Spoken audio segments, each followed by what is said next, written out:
What's up, everyone? This is Jay Wicker with Small Business Stand Up, and as you guys see here, we got some vets here. We got some new guys coming in as well. So we start from the top left. Tell us what you do, where you logging in from, all that good stuff. D is on you. Tell us what you do, D. Can you hear us? It's on me. Yeah. Tell us what you do and where you Oh, logging in okay. from. Hey guys, yeah. So I go by Derick to Derick. I'm logging in from Miami, Florida, man. Miami, Florida, the Sunshine State, and I pretty much, I do financial literacy. Like I cover like business credit, business funding, personal credit. I help people, understand how money works, and I do a lot of bit of personal development, mindset stuff, things like that. So I'm heavy into personal development. Dope. All right. We'll go to. I guess we'll jump down to oh, this thing going off too. Man. Yeah. I guess we'll jump down to Jermaine too, man. Tell us where you logging in from, Jay, and what you do. Yeah, I'm logging in today. Good evening, everyone. I'm logging in today from New York City, New York. I am what they call a serial entrepreneur. I have four businesses. My main business, I started in the real estate industry, so I own a real estate firm here in New York. But my main business now is publishing, book publishing. I've worked with a lot of celebrities as well as very successful entrepreneurs that you probably see online right now. I realized that there was a void and a need for those experts to take their intellectual property and put it on paper, but they just didn't have the time to do that. So what we've done is we created a company that allows entrepreneurs another stream of income. We teach them how to earn six figures a year with their book and using what they're already using. So JM Publishing is the company that does that, and that's what we're here to do. Oh, dope, Nice, dope. awesome. All right. This Danielle is on you. All right. Sorry. I'm Danielle MacArthur, owner DCDR Solutions. I am a small business entrepreneurship coaching platform. I work with small businesses, entrepreneurs, those people that are getting ready to leave the side hustle behind and make it, wife that side hustle and make it a business. So I use a lot of root cause analysis techniques, and based on continuous improvement strategies, setting up the foundations to make sure that they know what they're getting into and try to reduce as many obstacles as possible or give them the confidence to take those obstacles on with no issues. Dope, dope. And Sheila's on you. Hello, everyone. I am Sheila Little. I've been a therapist for about 20 years. I am a PhD candidate in business psychology. I'm the CEO and president of Shaping Solutions Leadership Training Development Inc., where we provide consulting to individuals to solve their problems, coaching to get them in the right mindset, and a little bit of therapeutic techniques to heal some spaces that, maybe preventing them from getting to their goals. So, Dope, dope. So as you Nice, guys can see, we got some people on here, that know a little bit about something. nice, so nice. so Yes. so this is gonna be kind of a little bit left field when we're gonna talk about this week, right? So with a bunch of entrepreneurs here, man, so it'd be kind of crazy to think about. I mean, to look at what we're gonna talk about, right? A job. I mean, did you guys come out being entrepreneurs, or did you work a 9 to 5 at one time, or do you still work a 9 to 5 and do your part time job? I mean, your job as well, or your business as well. well, I definitely started off Anybody as a jump right hustler. in. I started off doing hair, and I think I started working in a salon at 15, and then I got into real estate at like 21. So I didn't and then I was like, going to school, going to college, and I remember I was about to graduate with my bachelor's degree, and they was like, yeah, we're gonna ask for these jobs, and they're like $13 an hour. I was getting a bachelor's in social work, and I'm like, $13 an hour? Wait a minute, what are you talking about? And I'm like, I make that now, and more than that. And so I went on to get my master's and became a therapist, but I didn't get my first job till I was 28. So before then, I definitely was more of a hustler, just doing being a landlord and doing hair and yeah. And then I only stayed in that for about 5 years. So I became Got I that think I stayed itch. from like 28 to 35, so 7 years. Yeah, Yeah. yeah, yeah. What about you guys? You guys currently work a full-time job, or you just doing your business full-time, or both? Well, for me, man, my first job was like at 16. 15, and then my real first job was like 16, high school. I actually worked at a fast food place, right? Kentucky Fried Chicken, Oh, you KFC. got the chicken. You got the chicken. Yeah, You man. was So the man. I was the man. I was the You man was in the ninth man. grade. I used to Yeah. bring all of the leftovers, and the food, and yeah, I used to bring home that stuff. But it taught me at an early age that I had to go out there and make money, right? Because my parents, they wasn't having it, So my mom, she always worked, and so I had to go out there. I wanted, to stay fly. I wanted to stay fresh. I went to a school here in Miami where we didn't wear uniforms, so we had to stay fresh every day, every week. Had That to was have on law, the new. right? This was in the '90s. This was in the '90s, actually. The mid '90s, and we had to have the Cross colors. polos, the cross colors. We had to have the Right. Tommy. You know what I mean? Calcaline. We had to have. Yeah, we. I That was mean, law. You had to be Yeah. fresh. we Yeah, had man, to I be was too fresh. broke You for had to that. be I was fresh sitting fresh watching to death. everybody wearing You know it. what I mean? Like we had to have the J's on, Yeah, man. things Mhm. like that. So I had to work, man. I had to work, and that I led from that going to getting a trade. After high school, fortunately I got kicked out of high school. I was a You problem too fresh child. and fly. Yeah, I was. Yeah, Mhm. I was focusing more on the fresh than the books. You know what I mean? Yeah, yeah. So yeah, I got kicked out, and I had to pivot. I had to go to Job Corps. I went to Job Corps in Jacksonville. Then I had to get a real job. I had to get a trade. Actually, I went to go get a trade. I ended up finishing school, and ever since then, I did electrical work. But I noticed I was like, I saw somebody get electrocuted. Like, well, Wow. not like die, but get shocked. Let's just say got shocked, right? And I was like, wait, He do I said, "Hold on." really want to keep doing this? Yeah. I was Looked like, pretty painful, didn't it? yeah, I see them fly off That's what the I'm saying. ladder. How far did they get those? That's like the That's person in the military. You want me to do Listen, what now? You want me to go over there listen. and die? I Oh, saw him fly off Mhm. the ladder, and I was like, nah, I don't This think ain't I for want me. It's to. Yeah, not for it me. ain't for me. So We go back to KFC. let me tell you, I was like, man, I got to do something else.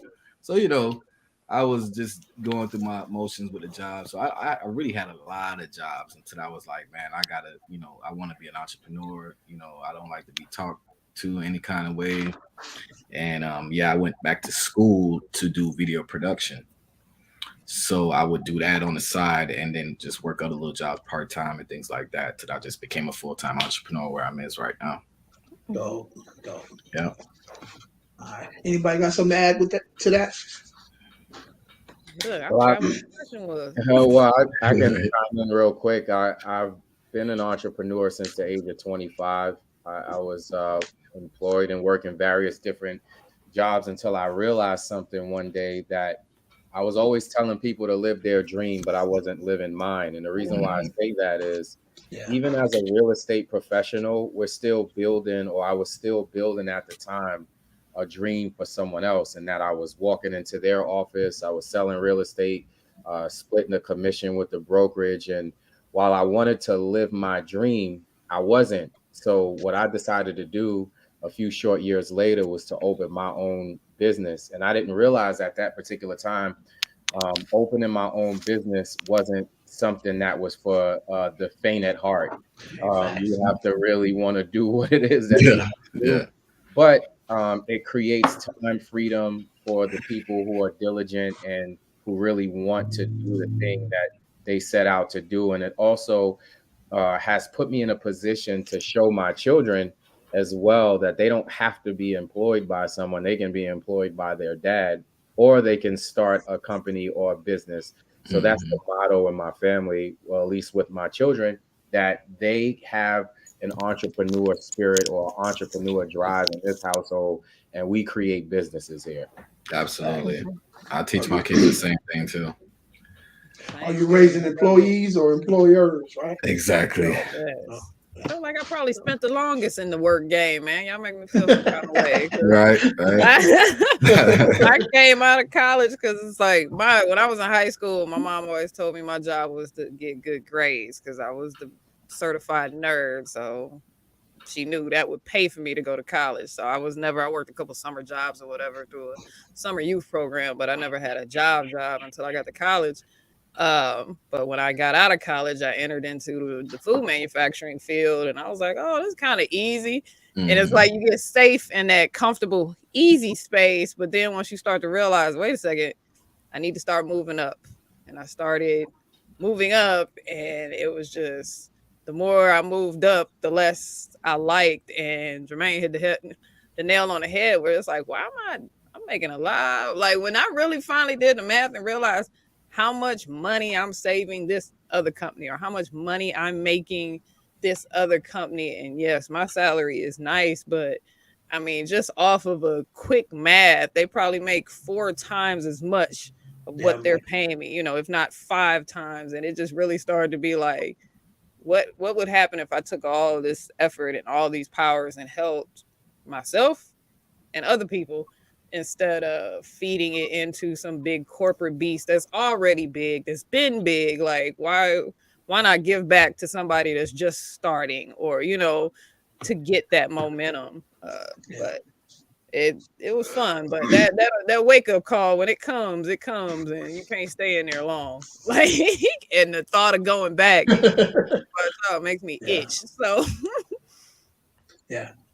It's a lot of people, man, who working at 9 to 5 now who have some great ideas, right? But because of that money, because they pay them just enough money to pay their bills and they're comfortable, they stay there a lot longer than they probably should have, right? Absolutely. Absolutely.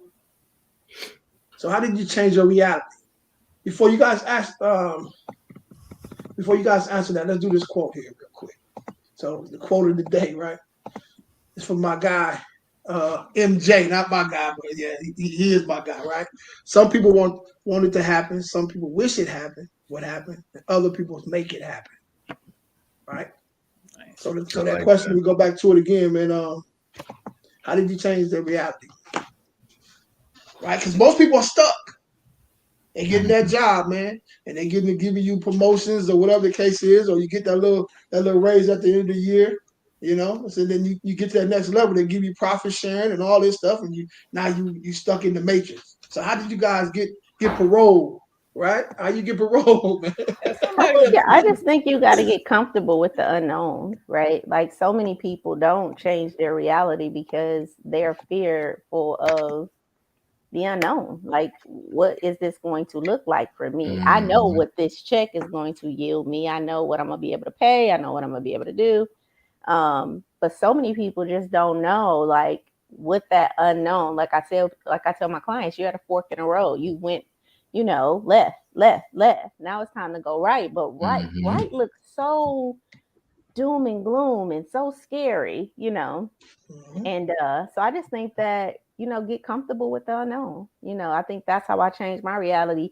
And the fact that reality is going to continue to change, especially as entrepreneurs, right? If you're driven to create, once you create something and it stabilizes, that hunger never goes away, right? So you're itching for another fix, right? And so you're dabbling in this and dabbling in that just to, I don't know, feel purposeful. I think about an Oprah Winfrey who has recreated herself over and over and over again, or Jay-Z. I mean, those are big people, but there's so many of us, right, that change from what even is comfortable. And I mean, you could be comfortable at $1 million, right? Like you could be making great money. And sometimes it's just not about the money.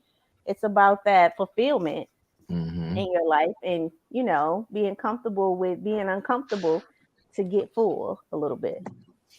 So yeah, absolutely. That's how I changed my reality. I made a different relationship with uncomfortableness. Like, you my friend. I'm like, for me, it was there was a lot of planning now when it comes to the actual execution of it, Mhm. because it starts in the mind, but then it has to translate into actual work and execution. And I heard a funny quote that I can't quite remember verbatim about making plans, but you at least have to draft up. If it's a rough draft, like what are you going to be doing, help to get that idea. Because to me it's almost like riding a bike with training wheels, where it's going to get you in that mind where it's like, okay, what am I going to be doing? What is this going to look like when I change my reality? What do I want my reality to look like? And kind of crafting that narrative so that when you're actually in the story now, you can live that story instead of just dreaming about it. But Yeah, man. there's Yeah. some planning. The architect, that's for sure. Yeah. Yeah, I will hope. I'm sure some people haven't planned. We've heard tons of stories, but if you have the space and opportunity to plan, look, that's what I was about to say, Miss. I've been hustling since I was 16. Now I plan now, but yeah, there was times I was just jumping. yeah. Right. Yeah. So. Yeah, and to piggyback on that, like, I heard a quote that says, we don't plan to fail, we fail to plan, right? Mhm. And for me, I had to look myself in the mirror at one time, because it's just like being on a job and they tell you can't take off for your kid's birthday, or your mom's birthday, you got something planned. And I was like, man, I think for a lot of people that who change their reality, that's entrepreneurs now, I always hear stories like something happened at the job, they couldn't leave, they couldn't, the boss told them get back to work.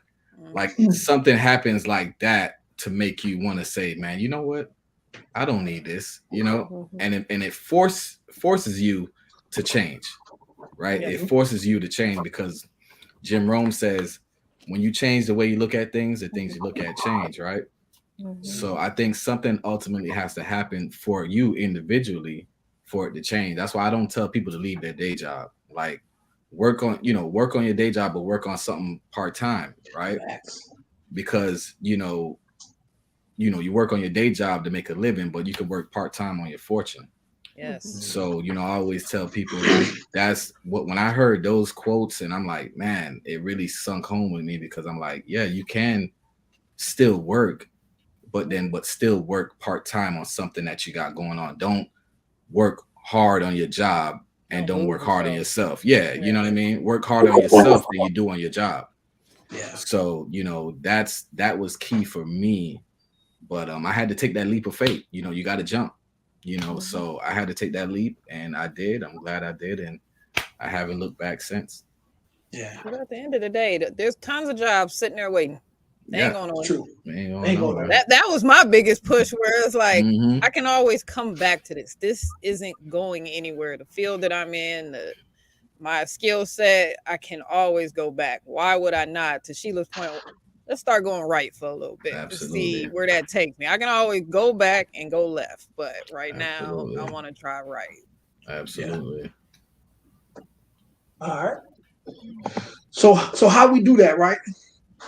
How you make your job work for you, right? Like we just talked about, basically working your full-time job and had that side hustle, right? So you're trying to bring that boat closer to the dock so you can step right into it and keep on moving. Absolutely. You know what I'm saying? That's the key to this thing. If you're not prepared for that, yeah, you'll be stuck forever. Because because one thing about it, man, bills keep coming. You leave your job. I messed around and did that before.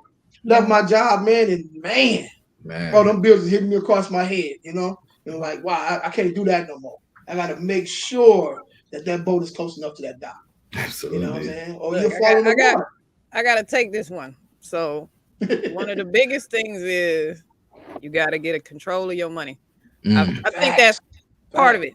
That's part of it, because it starts with what he said. Start dabbling. Start dialing it back to about 70% operating efficiency at working for somebody else. Like, that was one of my things where it's like, stop giving my all to here. I'm gonna start reallocating some of my energy little by little to something else. But then a lot of it was also money, because for me, once I started making a certain amount of money that I knew this is good money, I put the rest in different savings, because it's like, I don't need it. I don't want to see it. Get it away from me before I even see it. And then that way it's building that cushion for me that makes me feel better about going out on the leap. Like, I know not everybody needs that. Some people do, some people don't care about that. But for me, it was real big that was one of the first things I did was like, let me ramp up what I'm putting in my savings because I need to get out of here. It's like I'm throwing fluff on the ground because I'm getting ready to jump. So I'm trying to soften this blow as much as I possibly can. But my two biggest factors were stop putting 1,000,000% in at the 9 to 5 and start reallocating those resources to figure out what I was good at. But then the other advice is use your job. If you're in a position, if you have a job that trains you or sends you for training, take advantage of that stuff. Absolutely. Don't be the person that I ain't gonna do it. Yeah. Get every single ounce of training, skills, whatever they want to throw at you, because that is it's going to do nothing but help you. Yeah. In the future. Because it's like, I mean, I've gotten so much training and certifications from my time in corporate, and now I can use those skills to help somebody else. And I didn't pay for that. Because there's ways to get the most out of these jobs. If you're in a position where you have a maybe like a corporate job or something that offers those kind of things, take advantage of it. If they sign who you want to train class, yes. Don't be the person, I don't want to go to this training class. Just go. Get it. It's free. No, that it's on the backs of your paycheck. But aside from that, well, I mean, I can share my experience, although I didn't realize it at the time. So I was in a relationship with an individual who made 6 figures, and so they paid a big chunk of, taxes or whatever. And then we paid taxes. But in the beginning of our business, we had a big, huge debt, And I think for me, it was having a teammate, like having that stable income coming in and then bringing them into the job. So like now we're writing off his debt, right? Like the stuff that because he's a part of the business. And, so it was, I didn't even get that part at the time, like the financial benefit of it, but he definitely was the stable one. So when our business wasn't doing well, like he could, make sure that I had gas in my car and things like that. But, I say how to make it. And I don't know, I think that this is a very tricky question because, you want to learn how to work smarter. Yeah. Right. But I think that you learn that the more you work, know. And in the beginning, we hear all of this stuff like, learn how to work on your job and not in your job. But in the beginning, if you're the only person working, you're working in your job. So, absolutely. A lot of this is how you're structuring your team too. Like, how do you make your job work for you? If you have a mate, then give them a plan, right? And that was one thing I failed to do with my mate. Like, okay, this is the 5-year plan. This is how long I'm due. So it became exhausting, I think, for him. But, for me, looking back, I definitely feel like having that support allowed me to walk away, from some situations and not have to worry about the job because the bills are getting paid. And then now we can talk about reducing our cost and spending and things like that, because I did all of those things. But one thing I didn't have to worry about was my household, because there was someone there that was a part of my team that was making sure that was being taken care of. So if you're in a position where, to make a job work for you, both of y'all don't quit, have a teammate that can do that. And even when I started my second business, I brought on a business partner who was in there part-time. He had a full-time job. And so when things would kind of, fluctuate or something like that, like he was a stable person, because I always just was the entrepreneur. So that's how I made a job work for me, not so much my job, but a job. And insurance benefits if you're married. but right. So all of those things that you don't think about, right? And here's the thing. I think that we talk about attracting people. Sometimes opposites is attract, because I've always been the entrepreneur minded one. And I've always tend to attract the more stable, like the one that wants to work. And I used to buck that at first, like, oh, I just need you to think more entrepreneurial. But really, it was more balanced, especially in the beginning of my business. That stability was definitely needed. And so that's, truly how, when you ask that question, I'm sitting here thinking like, how did I make a job work for me? And that was it. And the second thing was picking up contracts. So although, I was a therapist, I would probably go contract with other companies that needed therapists. And so now I'm getting a percentage of like however many clients I see. And I kept that contract so I can always pick up hours, drop down hours, to kind of help. Make it work for you. That wasn't so much entrepreneurial, but it still was contract based 1099. Yeah, that's nice. But I was thinking about this too. I mean, maybe you have a side business that you have to do in the daytime. Maybe you take that job at night. Yeah. Right? And make it work for you. Make it work for you. So yeah, I was kind of thinking about that a little bit. That's kind of what I did. Yes. And like I like to say, how you make a job work for you. I always tell people, man, whatever job that you're doing, like she said, you can learn from it, right? You can learn from the trainings, and you can stay as long as on that job as you want, and you can model after that. Like, say if you leave that job or whatever type of job it was, you learned a special skill or whatever it is, you can now open up an LLC doing that same thing. Now you have experience, and now you already seen the operations of the company by being with them, seeing how the operations work, things like that. And then you can apply that to your company once you leave that company. Amen. So that those are ways that you can make your job work for you. And then once you transition from that job, you already know exactly what you need to do. Like if that's what you want to do and you have skills and you have knowledge and expertise in it, why don't you just open an LLC and mirror that same job? Not because you already got the knowledge and information from that job. Yeah. Wonderful world of coaching. Yeah. I'm telling you. Sometimes when these things with these jobs, right? It may not be something that can happen in a month or 2 months. Yeah. Maybe you have to be at that job for some years. Yeah. How do you prepare for that, right? So what I was thinking about, if you're gonna be at this job, right? Why not max out your 401k, right? If they max you up to a certain percentage or whatever the case is, max that thing out. Yeah. You could be saving at the same time, max that out, man. Why Max not? it up. Why not?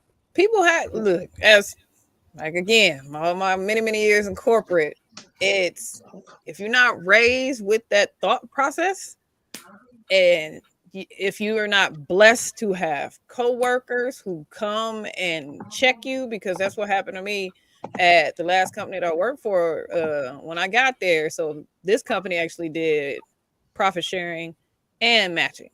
And so profit sharing, not too many companies do profit sharing anymore. And so, but when he explained it to me, and I was like, oh, because everybody gets the onboarding and the training, and they go over it, but nobody's really paying attention on the first day. You're excited, you got a new job, they're dumping information on you, you really don't understand. And if you don't know these words, if you're not raised with these words, I mean, because I had an experience early in my career where it's like I ran into a guy who, at 18, his parents had set up all these savings accounts, all this other stuff. I barely got money in the bank. So, it's a different experience for us. Yeah. For some people, I'm not going to say all, where it's like, if you're not taught these things, and for me, you could go above the max, go above. Yeah, absolutely. Because the account that my company had was amazing. I don't know who or what deal they made with whatever, but I mean, it was getting way more than 10%. It was averaging about 15% a year. So like, look at those statements, understand like how well does this account do? I mean, after 1 year, it was just like, wow, this is a lot of money in a year. And it was just like, okay, let me feed into this program, because essentially I'm turning that into a little baby side job, because it's like, if I put the money in, it's making me money. Yeah. That's pre-tax dollars too. Above and beyond, as long as it's within your means. Do the math. What I've learned too, you don't even really miss it when it's coming out of your check like that. That's pre-tax dollars as well, man. That stuff compound quickly too. I had mine go up every time I got a raise, so that I barely saw the difference. So every time I would get an increase, it would add a percentage to how much I was putting away. So, like you said, I wouldn't even see it. Yeah. No. That's nice. So another vehicle, man, that you can think about as well. Okay, the 401k is pre-tax, right? Yeah, pre-tax, and then Roth IRA, man. What you can do, you can put in up to 6% if you're single, right? I think I got some stats here, man. Let me run this down to you guys real quick. Unless I did something with it. Knowing me, I probably did. Man, yeah, I think I did. But yeah, so I think it's 13,000 if I'm not mistaken, if you guys are above 50 years old. If you you have a spouse or whatever the case is. So I mean, this is post-tax though. But you get you one of them Roth IRAs if they offer it. Basically that something that you can do on. You can kind of put it where you want it to be at. You can invest into some real estate or whatever the case is. That stuff adds up, man, in a short period of time. You can go grab some of that money, man. So just in case you get ready to do your own business or whatever the case is, that's that cushion that Ms. Danielle was talking about. And I just Yeah. want to say this too, from I guess a mental standpoint. A lot of times I don't think that we realize how our guilt of not making decisions earlier is stopping us from, making decisions That's true. at Now, 40, 50, 60, 70, 80 years old. And, life, our longevity is longer, or even if it's passing stuff down to our kids or grandkids.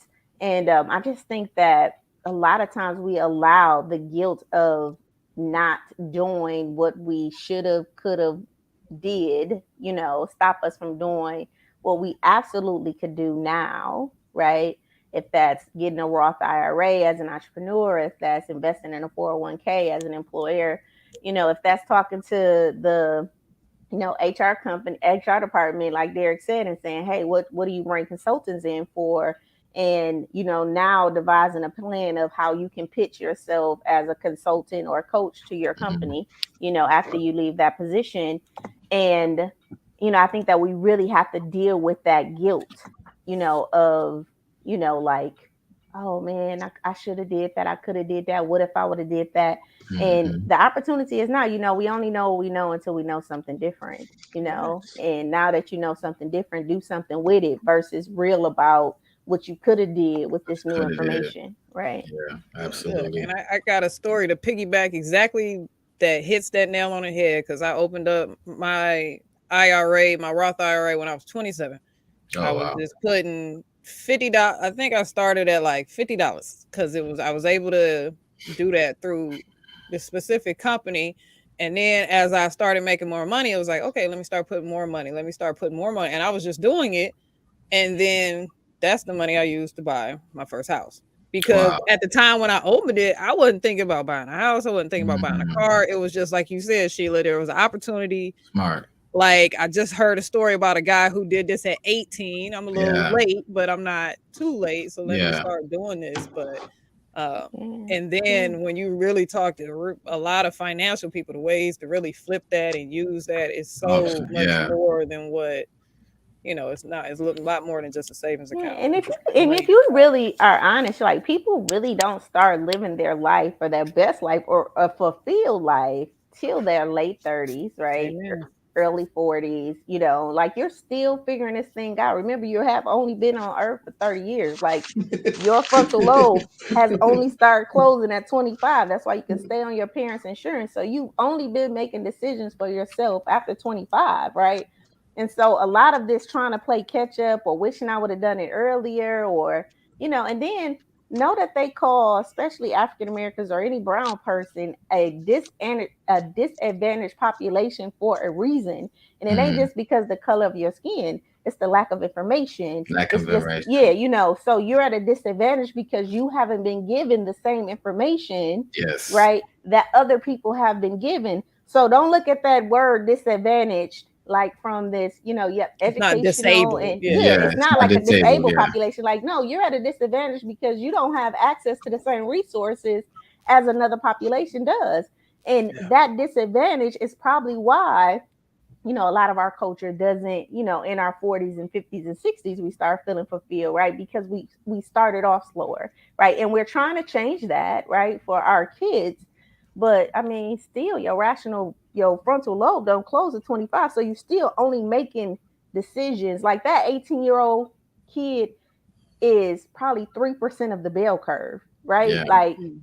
that's not Yes. the average. You know what I Yes. mean? Because but you don't feel like that in the moment, but yes, when you start to really learn, like I love that point. That his father is probably an investor, or exactly they probably started investing for him. So I mean, we hear these stories that's definitely on the end of the bell curve, but the average person, you know, really starts thinking about money, really starts thinking about these concepts that we're talking about now in our, you know, 30s, 40s, 50s, you know. And so it's never late to you know, make a change in your life, and you will see the benefits before you leave this earth if you start doing that. Yeah. And to piggyback on that, I got a book recommendation since we're talking about 401ks and retirement stuff. The Power of Zero. Guys, get this book.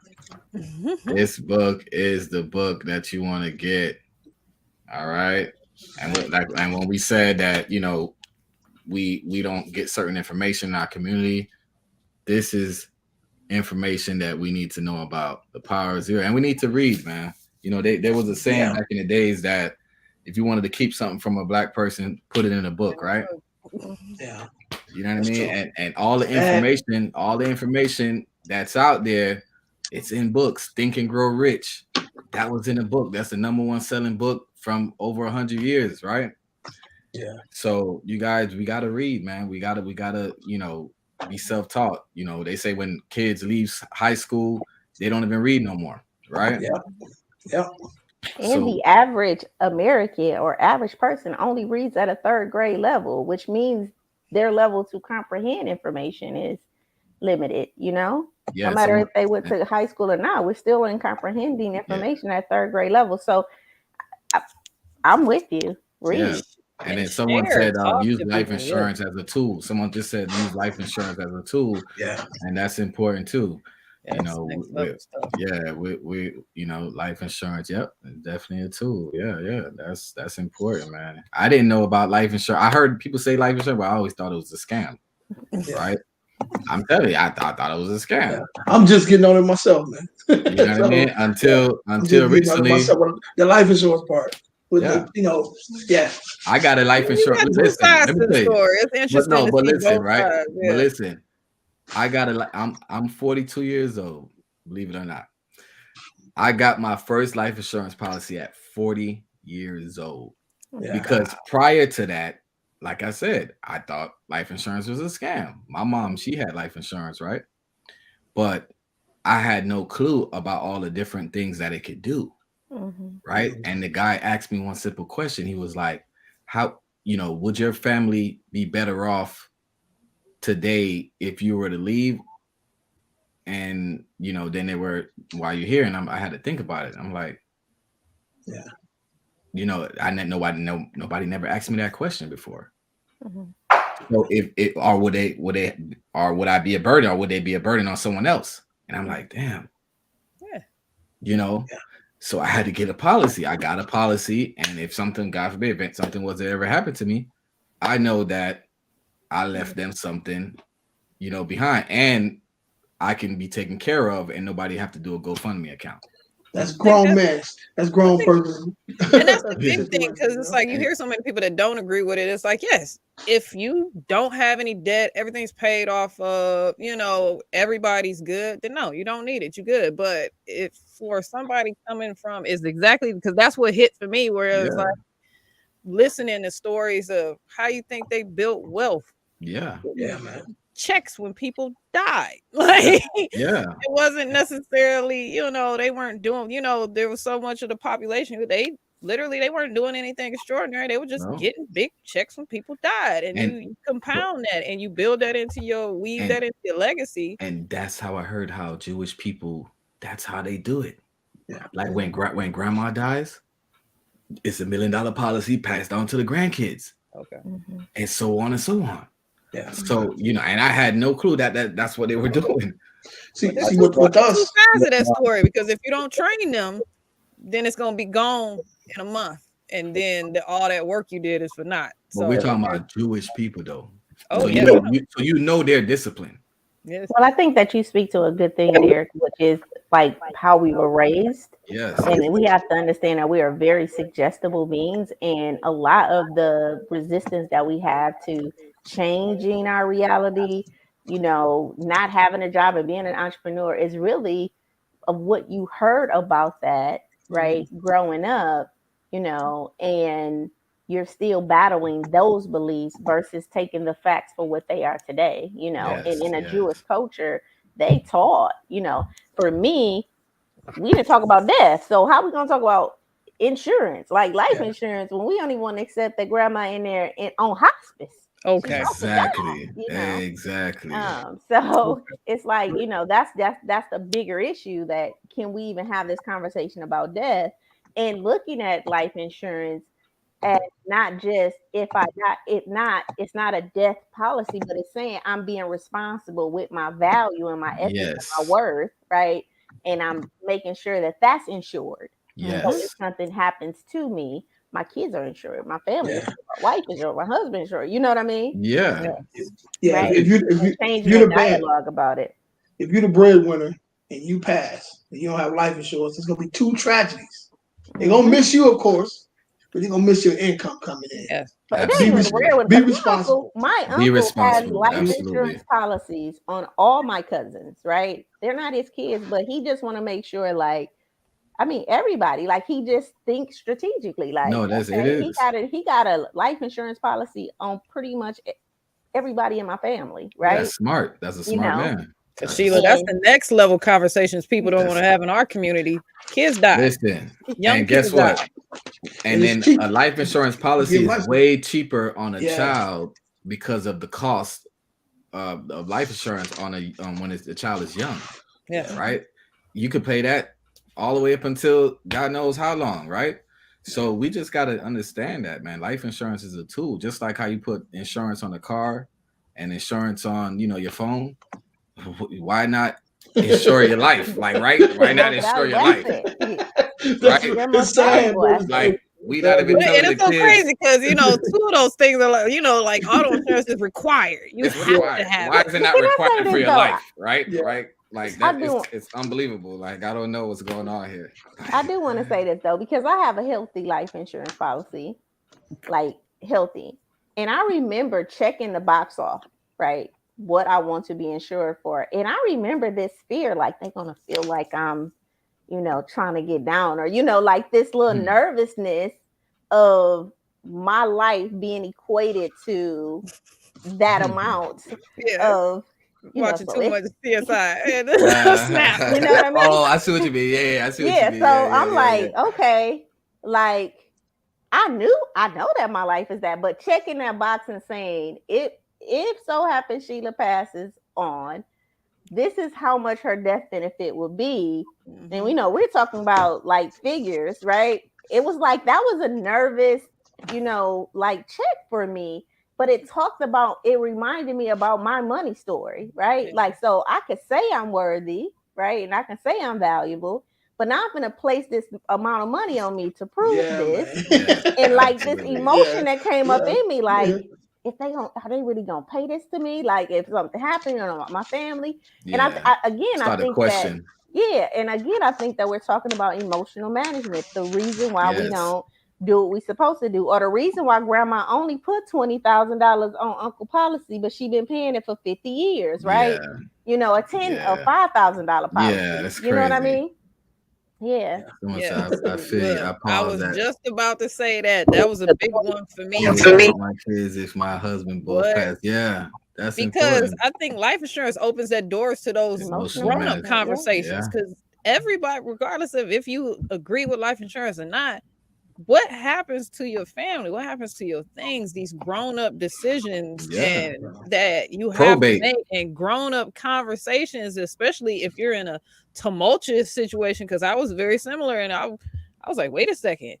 Then that leads into I need a will. I need to make sure, setting things up, because if something happens to me, I don't want this money to go to the father or, all the technicalities. So I think that's another part of that hesitation with insurance is you got to have a lot of grown-up conversations. And the box It's that real hit me was conversations. who gets the kids. I was like, ooh, wait a second. Because I had little kids. Yes. Yeah.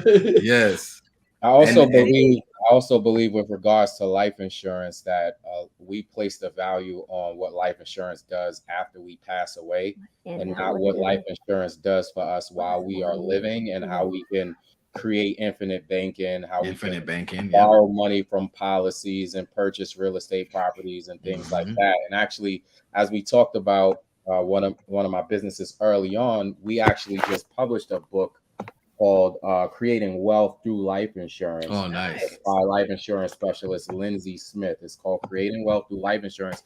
And one of the things that we talked about in that particular book is all aspects of life insurance, because I feel like, or we felt like, you'll hear about life insurance, but you'll maybe just hear about term. You'll hear about life insurance, but you'll maybe just hear about whole life or just universal life. Yeah. And we felt that there was a missing piece in understanding the dynamics about life insurance from the beginning and the whole entire process to making sure that your medical is fine and you're not a smoker, and why all these things happen the way that they happen, and why policies are this price versus why policies are that price. So I highly, highly recommend this book, Creating Wealth Through Life Insurance. They want to know where they can buy it from, Jay. You can grab it right on Amazon. It's on Amazon. Nice. Creating Wealth Through Life Insurance by Lindsay Smith. It's a powerful, powerful book. And like I said, it goes over pretty much every aspect, especially for the African American community. It speaks right to them. So I highly recommend you guys grab it. Important. Yeah, that's very important. What's up, Ashley? Ashley, go get her, man. Ashley, go get her. Hey, Ashley. Hey, what's up? Yeah. Yeah, that's very important. So a couple more questions. That was a great discussion. Yeah, definitely. Couple more questions. Then we're gonna bring our guests on up as well.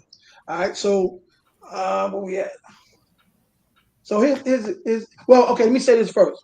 So, just because you have a business don't mean you have to walk away from your full-time job as well. So we make sure I reiterate that, because some people like their jobs, right? And they may want to have a business on the side. So just keep that in mind. You don't have to do that, right? But the ultimate thing should be is to get yourself in a position to where one day you can retire and retire comfortably, right? Where is that? So how much income should you be living off of, guys? That's a personal question. Not yours. Like what roughly the percentage wise, right? You think a person should be? Oh, you talking about percentages? Percentage wise, yeah. Because what percentage of your income should you be? Well, yeah, I wrote that wrong. Yeah. Well, the richest man in Babylon book says 70%. 70. Okay. Yeah, so 30% you should, try to save, and then you divide that 10, 10, 10 in different areas. I feel that's a good amount to. And I feel like this is so true, because I can tell you, me and my brother is probably 18 months younger than I. And I think I've always generated more income than my brother. Mm-hmm. But I think he's been more strategic in his income, right? And he works, my brother could do just as much as I do, build a house, but he's very selective in what he chooses to do. But he's always, like, he's bought a home, he has his car paid off, he has a boat that we take out every summer. Like, the things that he's able to do with his resources, and it's because he applies strategy to his money, so instead of paying his mortgage one payment at a time, like, he take a little bit of his money, like he take his money mortgage and split it up in like 52 weeks, and each week he pays on it. And it's just like remarkable to me, his money management skills, and then we stay, when I say like neck to neck, and although I bring in more income than him, but I know he's definitely used principles like save, only live off 70% and all of that stuff. So it definitely works. Yeah, I'm just learning that. Hey, 70%. Yeah, I know it. Yeah, knowing and practicing are two different things. Yes, definitely. Yeah. So, okay, good question here. Let's pull this bad way up as well. No, that's the wrong one. So, if you think about retiring, right? How much money should you save far as retiring. This is why I pulled up. What you You guys know think how you about want that? to live. What you just had an insurance consultation, man? You asking all these insurance consultation Right. questions, man. So I Game want to. I recognize know game, Jay. every time we come on, I know we talk about business all the time. So I wanted to give the people who work at a job a little bit as well, but at the same Okay. time, give them a way to be able to retire comfortable as well. That was kind of the whole idea. Nice. I'll say anybody that's ever dabbled in insurance know there's Yeah. all kind of math that you got to do to figure out this number, though. So it ain't just a set number Yeah, because it and the depends same on how thing. it depends on the lifestyle you want to live when you're retired.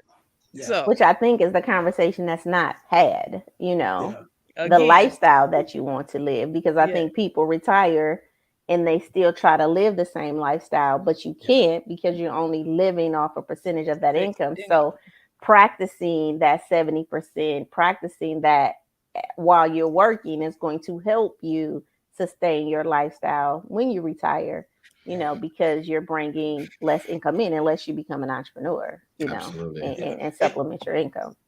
And Derek, man, I know you say you just got your life insurance policy. I think they want you to have what? Was it? It's 10 times your annual income. Did they Yes. kind of press you on that? Yeah. So they, during the educational part before when they setting up your policy, they ask you how much money you make, and then they times 10 annually. Yeah. And then that's how we kind of structure the and then they ask you if you got any debt, and then you total all of that up, student loans, whatever, you total all that up, and then they tell you, okay, well, I think $250,000 or $500,000 or something like that. Okay, cool. Yeah. Well, we're gonna bring our guest up here, man. Let me pop him up here real quick. This guy's not a stranger to the team. Look at him. What's up, bro? Welcome. I feel welcome. I love the conversation. You're talking about money. You're right in my wheelhouse. I already know. I already know. Let me do this here, man. First of all, let me just talk a little bit about you a little bit, man. I put some stuff down for blow you, him bro. up on the screen, man. Make it big, man. Let me do that. Let me see if I can do it on this one here, man. For some reason, I like that background, man. I like that background. Oh, thank you, We got the man. background competition My son today. painted that when he was probably in the 7th grade. Nice. It's He's not letting almost me 30 blow him now. up today. So. Right. It's not letting me do it. There we go. Oh, okay. There we Cool. go. But it's taking everybody out, though. I don't want to take everybody out, though. Look, man, it's fine. Put Okay. the spotlight on him. You got the spot. Well, I tell you what, I can't talk about you no better than what you can do it. So I'm gonna let you do it, man. Okay. Introduce yourself to us and everybody listening, and tell us a little about what you do, where you logged in from, all that good stuff. Excellent. Well, I am in Toledo, Ohio, the Midwest. It is 40 degrees outside. It's cold as I'm shit. sorry to hear that, bro. I am a registered investment advisor. I predominantly manage retirement portfolios for individuals that have worked, at a company for 20, 30 years, and they are finally ready to call it a day. And we do that. We don't do active trading, but we do value trading. We make sure that they never run out of money. You talked about how much money do people need in retirement? Well, we help people figure that out. Nice. Exactly.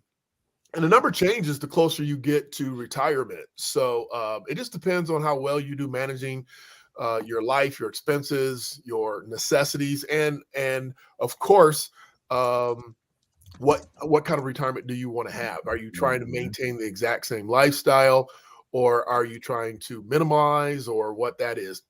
We also have a company that helps people to get out of debt.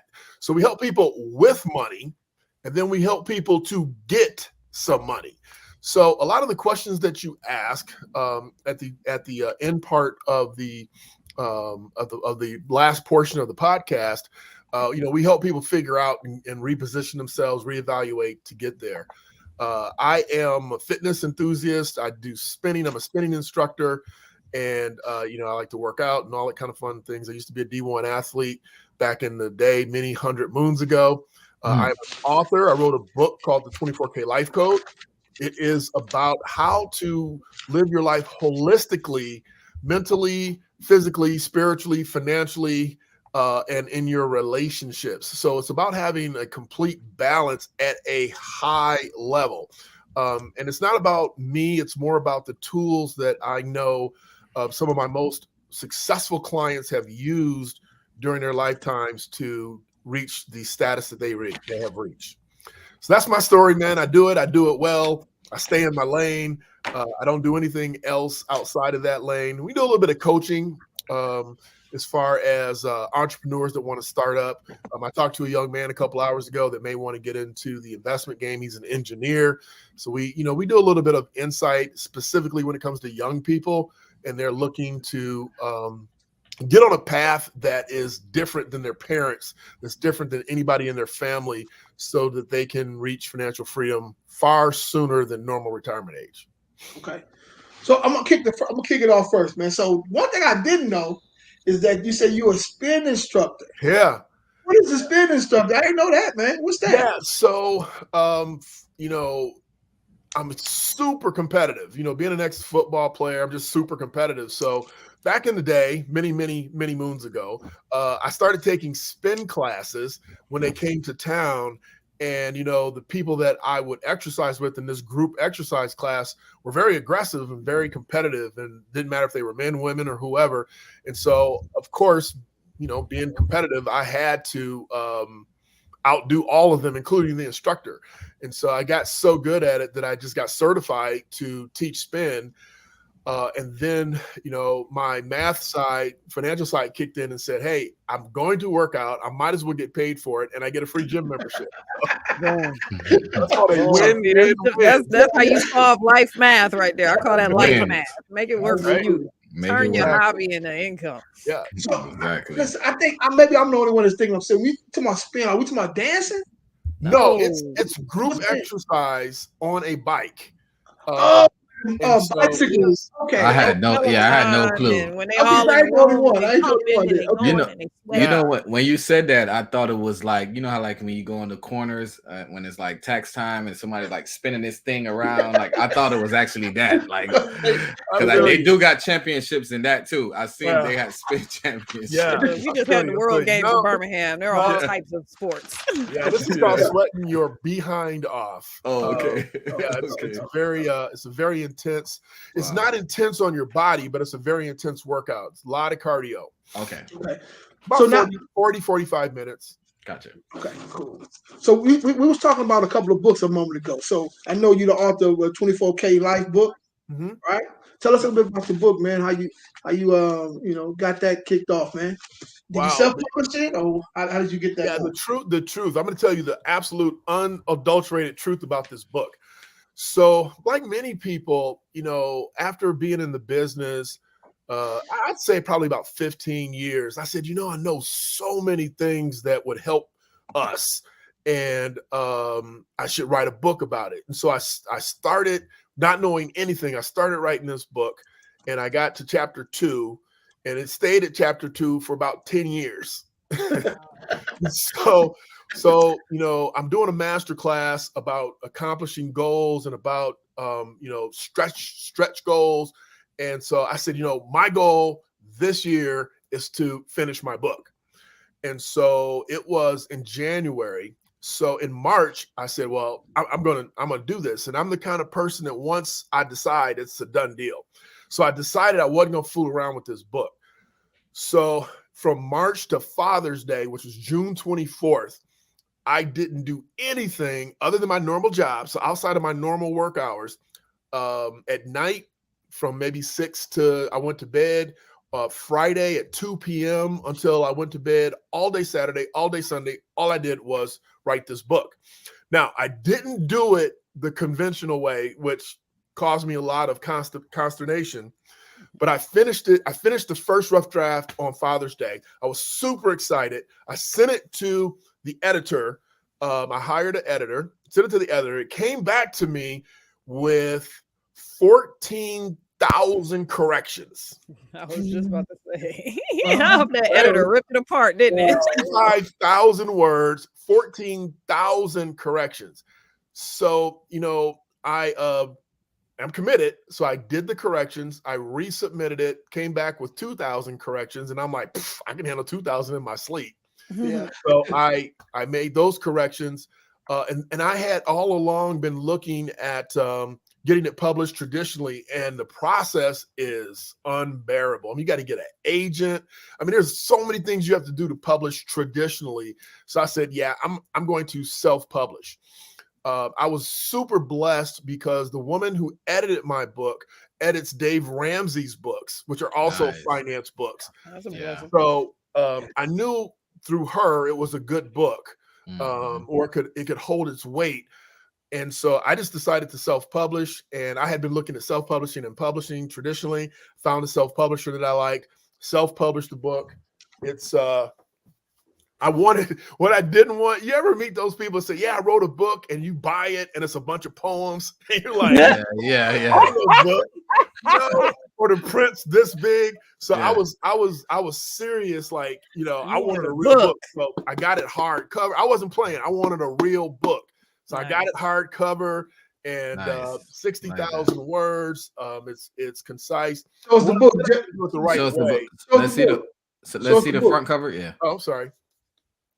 The 24 life code. Okay. Yeah, the 24K life code. 24K life code. Nice. Right. Congrats. Only difference between mediocrity and greatness. And so finished the book. I had a major conference, probably about 300 people that we were hosting. And that was January 18th of 20. I got the book 2 weeks, the delivery 2 weeks before that, just in time for the conference. So it takes a long time from beginning to end. I don't count to 10 years, so don't think I'm counting to 10 years. I'm talking about from March to the following January is how long it took me to write, get a couple drafts in, get it edited, get it published, and be ready. We found 2 mistakes in it, so I had to get those 2 mistakes taken care of on the second order. I just told everybody that bought the first order, you got an authentic limited edition. Limited edition. Yeah, limited. Yeah. So it was a very rewarding process. I don't consider myself a author, if you will. I don't have massive plans to write another one because it was very draining. I was very myopic. And I imagine that if God gives me something different or maybe the same at a higher level, I will do it, but I don't have any plans right now to do a second book. Dope. You guys have any questions for Mr. Gary? Yeah. Oh, okay. Yeah, it's on me. Yep. Yes. So yeah, my question for you is I heard you mention something about you help younger children change the path of, from their parents. Could you talk a little bit about that? Like what age group? Yeah, I don't do it. Yeah, I don't do it on purpose. Okay. Kids don't have no money. So yeah. So I don't do it. I don't do it intentionally. What happens? To give you a great example, October, I think it's the 24th. It might be the 20th. I don't remember. I think it's the 24th. I am speaking to 180 high school kids around the city that some other groups pulls them together. And so they're used to the traditional dry talk. They will get a talk from me about NIL. You know what NIL is? Anybody? No. Name, image, and likeness. It is the new athletic football rule or athletic college rule, not just football, but all the sports, where you can use your name, your image, and your likeness to get compensated. Oh, yes, I heard about that. Yeah, that's the new rule that they passed. Yeah. And but so non-sports people in the room, what is that? So most of these kids won't be sports people in the room, right? Yeah. So what I will do with this particular event is I will point out to them that it doesn't matter if you're an athlete or not. You need your name, your image, and your likeness. You need your brand. Yes. You need your authenticity. You need your greatness. You need your superpower, and you need to display it to the world, and the world will pay you for it. Yes. And then what do you do with those funds once you do it? So one of the questions was, what percentage of your income do you live off of? So when it comes to kids, I tell my adult clients, when it comes to their kid, train your child that they only get to spend 50% of their birthday money, of their Christmas money, of this, whatever they get gift-wise. They only get to spend 50%. They have to give 10% away. Okay. And then we show them how to save the other 40%, or we break it up. So we use all the principles, I will proudly say, of the Bible, like giving, because Yes. giving is part of receiving, right? You put karma out in the universe. Yes. So when it comes to these kids with this NIL, I'm going to take something that they're interested in. Oh my God, the Ohio State quarterback got a contract for $1 million and he's driving a Lamborghini and blah, blah, blah, blah, blah, because of his ability. And these kids, I don't know if you watch them, they're amazing. You know, my lady's son can create these, he does these video games, and then he creates this commentary with the video game during the video game, and he reposts it and on TikTok in these places, and people watch him, and thousands of people follows him.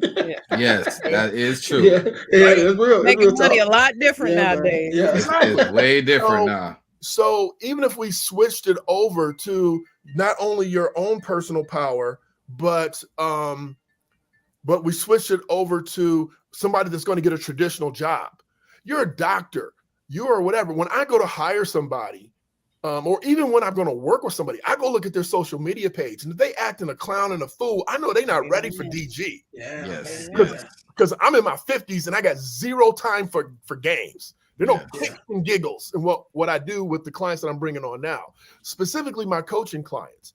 So if you've been stuck, your money's all kind of every sideways, you got to be serious about how to elevate your life.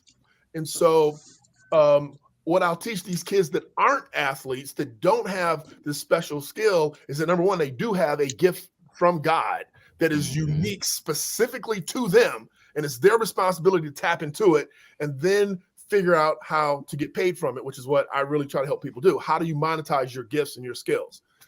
Secondly, it's your name, image, and likeness. If Jay's gonna hire somebody and he sees online that every video they post is somebody fighting and acting a fool, and they're promoting toxic activity, do you want that? They find that entertaining. Do you want that in your organization? I know I don't. That's the first thing I do too. See, Jay? First thing I do. So we're going to teach them, look, don't play with your money, and your money starts today, because nothing dies on the internet.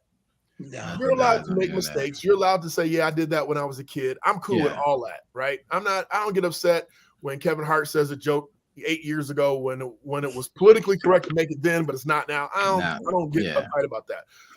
But if you continue a pattern of behavior during the course of your presence with your name, image, and likeness, then trust and believe, that's who you are. About you. You go to the grocery store and your pants are hanging around your hind parts. That's who you are. You know where that comes from, little man. You know. You want to know where that comes from, and do you want to represent that? Nope. And I love that you bring that up, because that translate whether you're trying to start your own or going into the working world. So many people, they don't get it, because I was a part of the hiring process in a corporate environment, and it's exactly what you said. If you walk in looking crazy, like you don't even want a job, you could be the best worker in the world, but if you come in looking crazy, and it's like the pandemic, I was wondering, like, do they teach kids interview skills anymore? Like, I was so confused, like, because they come in like they just woke up and rolled over, like, oh man, I know this is manufacturing, but do you at least want to act like, like absolutely some training? And I proved this over and over, even in my own household. I had my son one time, he wanted to go get a job at TJ Maxx, and I said, dude, put on your church clothes. And he's like, Dad, it's TJ Maxx. I said, put on your church clothes, bro. So he put on his church clothes. He went to TJ Maxx. They hired him on the spot. And then they told the dude, we hired you because every other fool came in here looking like they just got done playing basketball. The slides on, right? Absolutely. I think it's very interesting, the NIL, right? Because I feel like a lot of people struggle with this. That's in our age, Derick, right? That understands that maybe your name has been tarnished, or your image has been, you didn't know, right? And the likeness of you is in some type of way.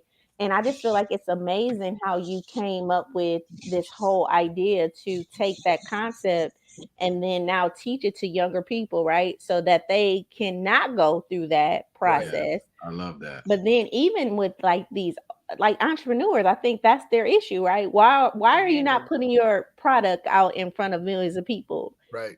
Because of their name, image, and likeness, right? Because of things that they've done, right? Mhm. And they Absolutely. feel like, oh, well, people who know me, they probably don't, so many of my clients don't want to put their face on the image, or just have made mistakes that they have not, let go and transforming their life. So I think that is a good one that you're starting with a younger population. But this conversation though of, okay, so now that you've transformed your life, maybe this is the part of you now, maturing, right? and Maturing, and now taking that name, image, and likeness of who you are and valuing it, and starting to transform your life in a way where people will receive your, your products and services. Because I mean, I just think that's amazing, right? Well, Sheila, I would say, based on what you just said, that if I was acting a fool the last 20 years and all of a sudden the internet is it, and all of a sudden I decide I need social media to produce or to help promote my brand, is free, right? It's free advertising. I go back and delete every post. platform. I would hire a photographer and I would be and then block all that old stuff. Quote, Get rid of it. Don't even look. Use the Jesus quote, and not even like deal with people that right now. You are creating your name, image, and likeness to people who don't even know you. Do you know you have access to 100%. people all around the world, so you can change your image and your likeness, and once they accept you, then you come back home and they accept you. Success attracts success. Trust me, I believe that. Yeah. I'm so glad you said that, Derek. Think about how many people act a fool. Look at Antonio Brown. I probably shouldn't say nobody's name out loud, but there's people acting a complete fool, but because they were amazing in a different area, that's okay. He lost a lot of money too, man. Yeah. Oh yeah. He lost a lot of money. But he's still acting crazy, and he's doing records and things. And I found out Antonio Brown went to the same high school I went to. No, really? Yeah. Way after me though. Way after me though. I was gonna say, I hope you didn't sit in his seat. No, way after me. I'm like, wait, he went to Norland? I'm like, oh gosh. But what I'm thinking though, Derek, is that really this name, image, and likeness is truly speaking to these young individuals about their worth and value at a very young age, right? And so that no, you're probably not, the king or the the star on the basketball team, but you still have these three qualities to you that are valuable. And I wonder, just with male and female alike, how just that kind of conversation will make them think about the decisions that they make, because now they can attach something that they want, right? Which is money, which is, accessibility, right? Absolutely. Which is this value, right? So, you're 100% right. I post a lot, but I have a company that posts for me. So I send them the images, they figure out what to do with them. And sometimes they create images. And so I don't really live on social media, to be honest.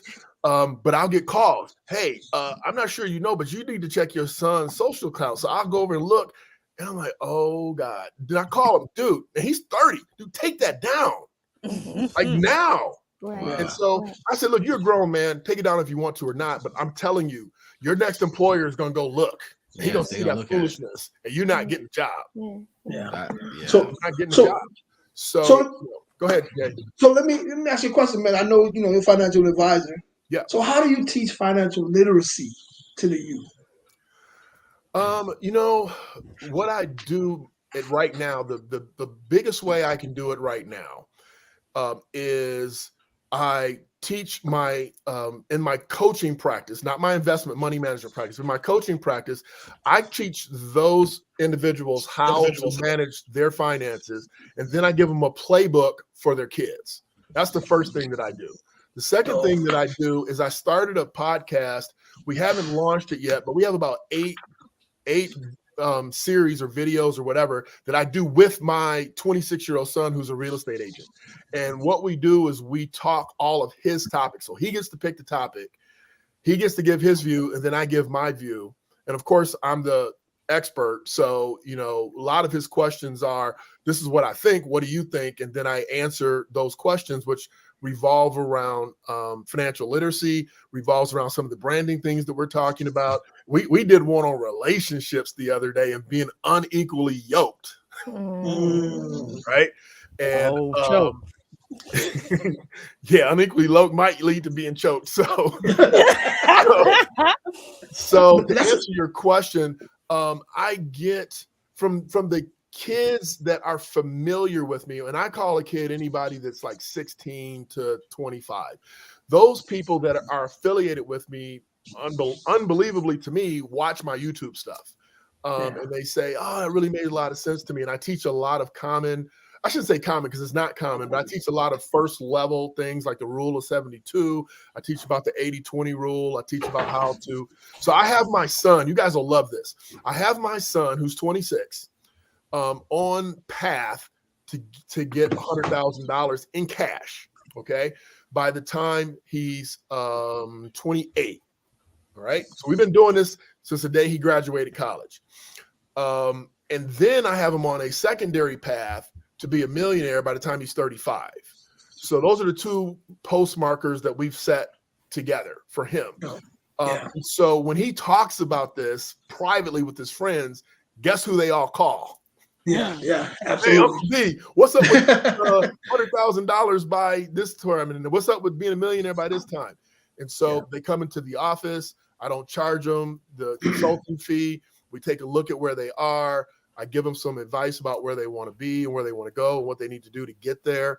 And a lot of it is making choices, like kind of like what you all said. You know, Sheila said, well, my brother did this, this, and this. You know, if he made only one extra principal payment on his mortgage, if it's a 30-year mortgage, by the time year 24 comes around, he's done.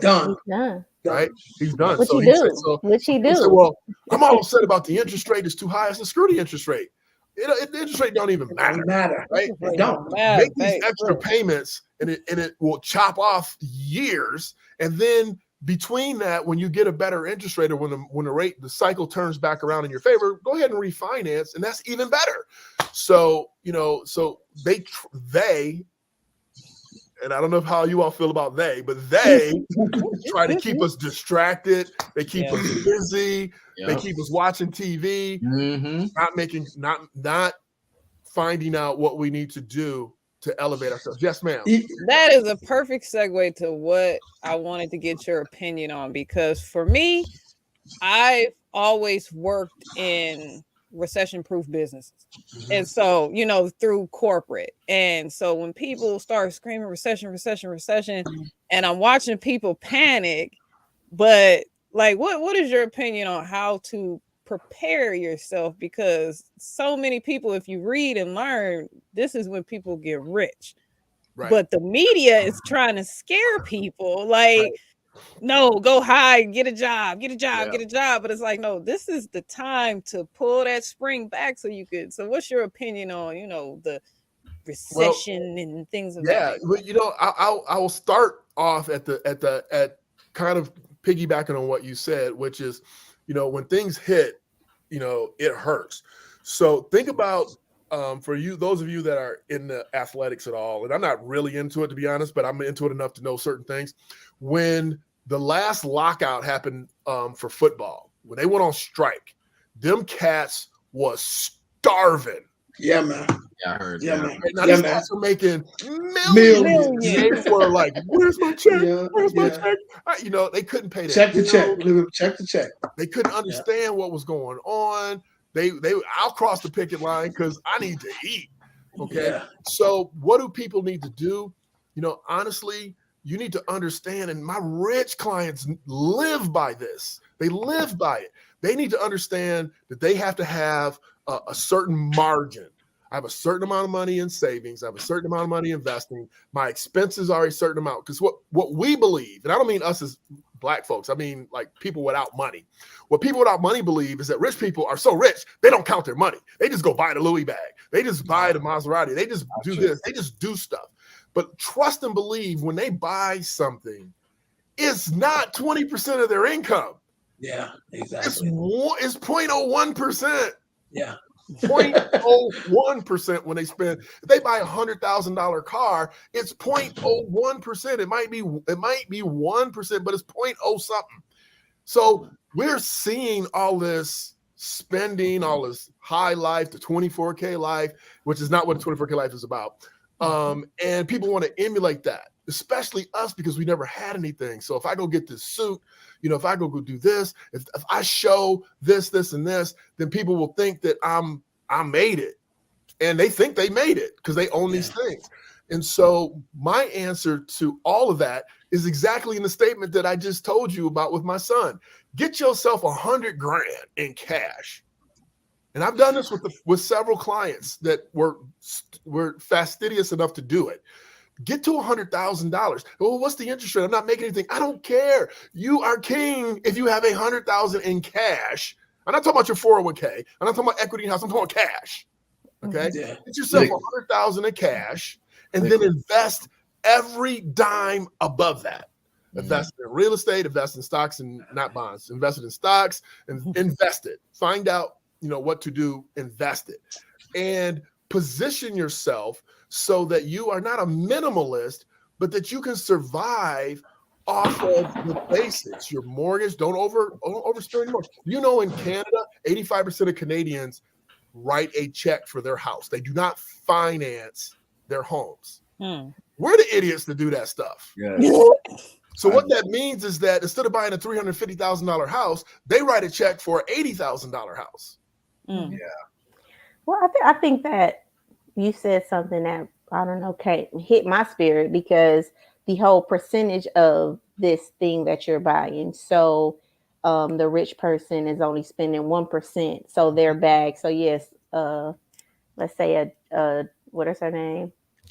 Kanye West's girlfriend. What's her name? Kim Kardashian.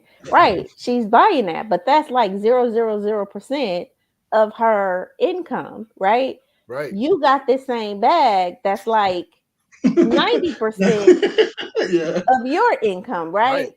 Right. And who is left over with the most income at the end of this purchase? They win. You know what I mean? But I Sheila, just think that's phenomenal. Keep your thought. But let's be totally honest. They give her the bag. Oh, they give her the bag. They give her the bag. People don't even realize that. Yeah. Oh, I learned that celebrities get knockoffs. There are high-end knockoffs that you can get from China. And there's a whole community of these up-and-comers. They're not even holding a real bag. So you think they got a real bag. People perceive it as being real because reality, but I think so perception is reality for a lot of people. But I think that just that right there, like, you can want a car and you're looking at this person like, man, I want that car. But then you're thinking, but that car is only 10% of their income or 5% of their income or 1% of their income. How much is this car going to cost you, right? And it's like, it's costing you now 70% of your income, right? Or the payment of it is costing you 70% of your income a month, right? So do you see why you're constantly in deficit and why this person is seeming like they're doing great? Because their percentage wise in the same investment, it's not yours. Like, you're going in debt to look like them when you don't have the equity, right, in your life to do that. And I just like, when you said that in your story, I'm like, man, that is just so profound, because if you really look at it, that really puts a lot more accountability on the person. I think numbers, they are the same across the board. You can't lie. Number two people here is two people there, 10% here is 10% there. Numbers never lie. And a lot of times in our communities, I don't think we're really looking at numbers. We're just looking at what people have. Yes, and I want that too. Yeah. My favorite saying was, if you can't manage $100, you can't manage 1,000. If you can't manage 1,000, you can't manage 10,000. And onwards and upwards. And if you can't manage your personal, you can't manage a business. Amen. How many of us know someone or have heard of someone that their car payment is as much as their mortgage? Okay. More. I've seen it. More. I've seen it 1,000 times. Like, so that's the, and I get the psychology, I get the history, but I also get that we've been hoodwinked and bamboozled. I mean, and I'm not talking about white people. I'm talking about the system across the board. The people in power intentionally blow smoke so we can't see what's really there. You I know, have a we can't see question. what's really there. So we have to come backwards and say, I don't want to be shackled. And the only way not to be shackled is to have my passive income pay for my active expenses. Amen. Yep. I have That's a the question. key. And Yes. I'm asking the both financial people. So we got two Derricks on here. That's financial That's a people. bad brother too, by the way. I Uh, would like, man, but do you think that it's a maturity thing, right? Do you think it's that thing where, you know, you want that because of a desire, but once you get it, it's like you mature into a stage of financial, I don't know, maturity, or is that just truly a skill? Is finance something that we mature into to understand it, or is it truly a skill set that we have to acquire? Like a trade. Yeah, I think it's a skill set because if it was something that came with maturity, we wouldn't have all these people working at Walmart, at Costco. Right, but checking the maturity, receipts. some people never get to maturity, Well, that's right? my Some point. That's people, why I don't think it's maturity. I think it's a skill set. I think it's a desire, it's a passion. I think, you know, when we went to church or go to church and the preacher says, when you get sick and tired of being sick and tired, then you're going to do something. So when you get sick and tired of being broke, filing bankrupt the second time, when you get sick and tired of not being able to tell your son that he can get his football cleats, you know, when you get sick and tired and you say, I cannot live like this, those are the people who win and mature and grow financially. The rest, I tell you what, this was one of the worst I ever seen, not because of the size, but just because this 60-year-old couple came in to see me. They had over $65,000 of credit card debt, all because they were going on vacations. Not one, not like, you know, a couple big ones. This was year after year after year. They were still paying on vacations that they took years ago. You know, years ago. Wow.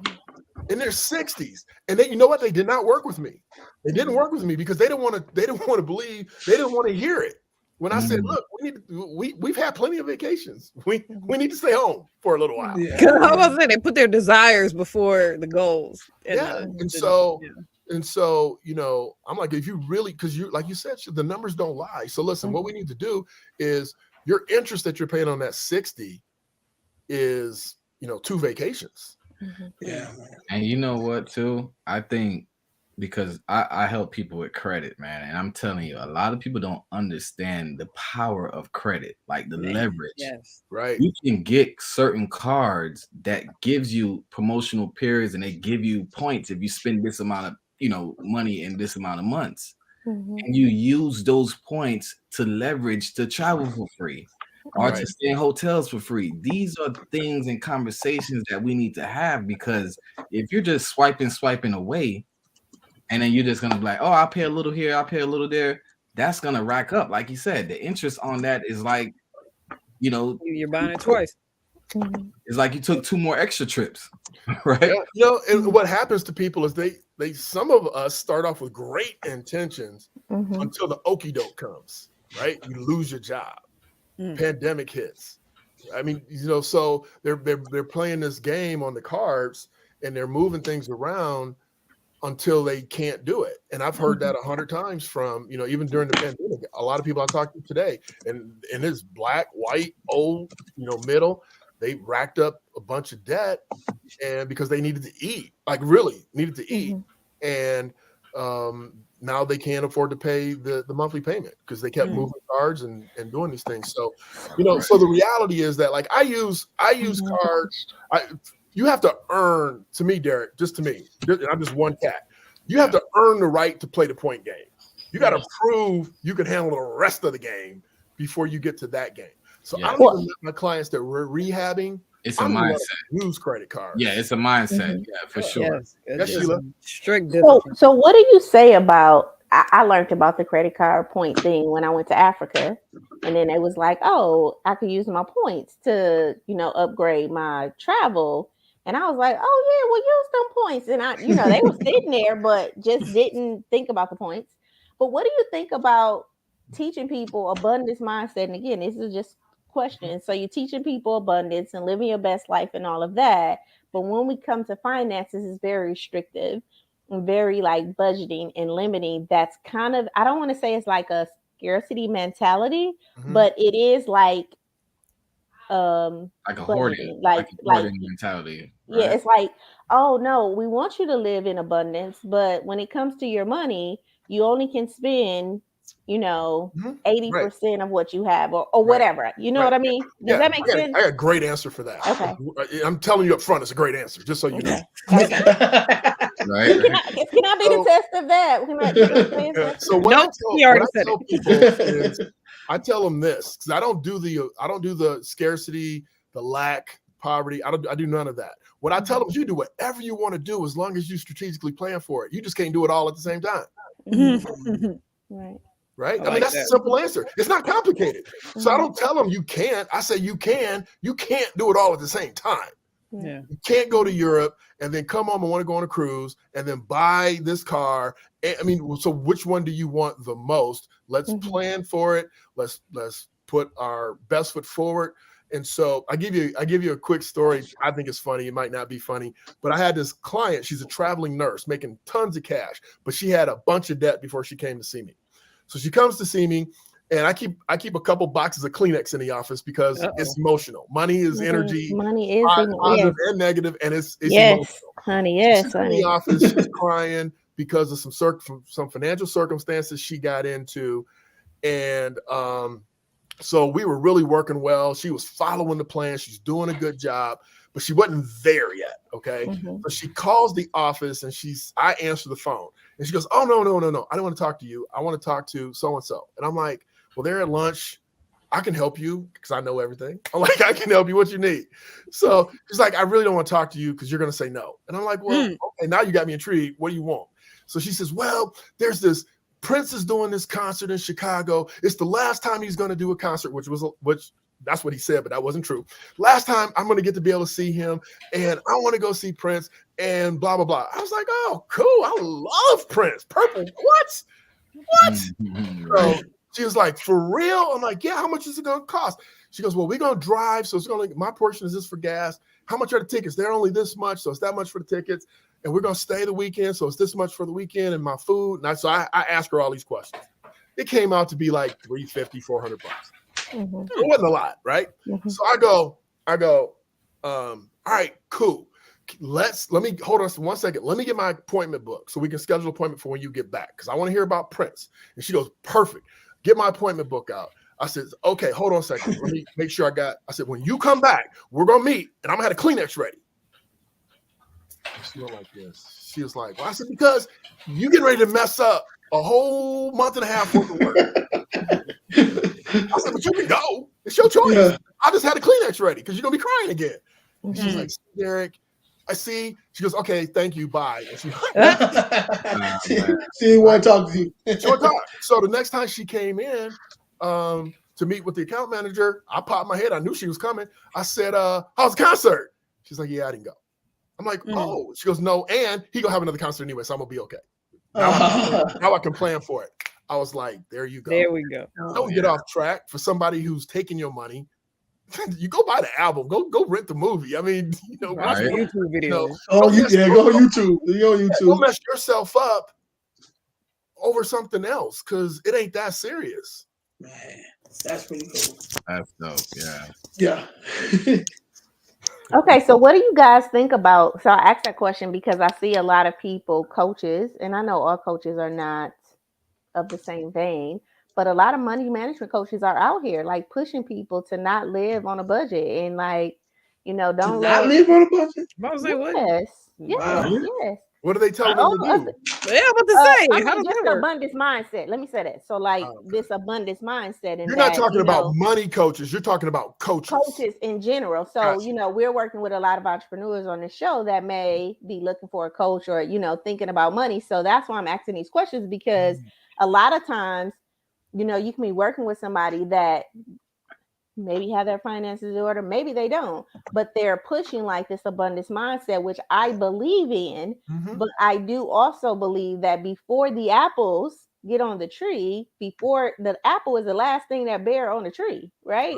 So you plant the seed, it got a roots, you got to take the trunk, the branches, the leaves. And the fruit is the last thing that bears. And yes, because it's the last thing, it's going to give and give abundantly, right? And you're not at that stage of abundance, Right. right? And anything we see in right. nature, right? It's a stage to where that thing becomes Yeah. abundant, right? Yeah, Process. I understand And what you're saying now. I get what you're saying. yeah, So I've seen a lot of that, but I personally will go back to what we've already shared. Look at the athletes that are making millions and living check to check. Look Mhm.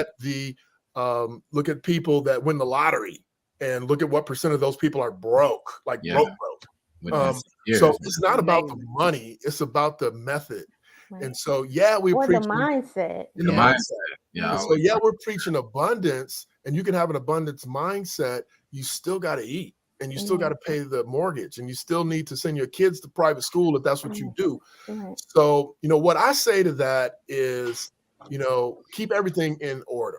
For instance, if you need money management, go find a money man or woman. If you need to learn how to 10x your business, then go find a business coach that's going to 10x your business. But don't have them teaching you what to do with what you 10x. Yeah. So I'm a big fan of of all the abundance mindset and of all of the, because if you do it, if you happen to be the 5 to 10% that really can make it happen, and you're really flowing, absolutely, but do it the right way. And when I say by the right way, get foundational principles that are they're not fallible, they're infallible. Right. Yeah. Last question. Because this is about, for real, your money story.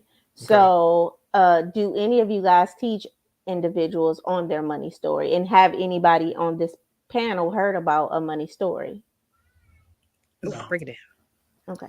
So our Okay. money Well, I do. story. Okay. Go ahead. All right. Sheila. All right. So your money story is truly your beliefs around money. So a lot of times it's not so much that you don't have the skills to save money. It's not that you don't have the resources or the money, because you got $1 million, but sometimes it's our beliefs around money. So some people get a lot of money, like a millionaire a lottery person that may feel guilty, right? And so they just spend their money out of guilt and shame, like, I'm not worth this. And we can see this in a lot of times, like people who deal with what is that called? Imposter syndrome, right? They can, take on this big job, and now they're making 6-7 figures, and they don't feel deserving of that amount of money. And so they will in some way self-sabotage themselves so they don't have it. Or you can meet with an individual who's going through this process, and they know they need to get their money right, but they have not updated their money story or their beliefs around money.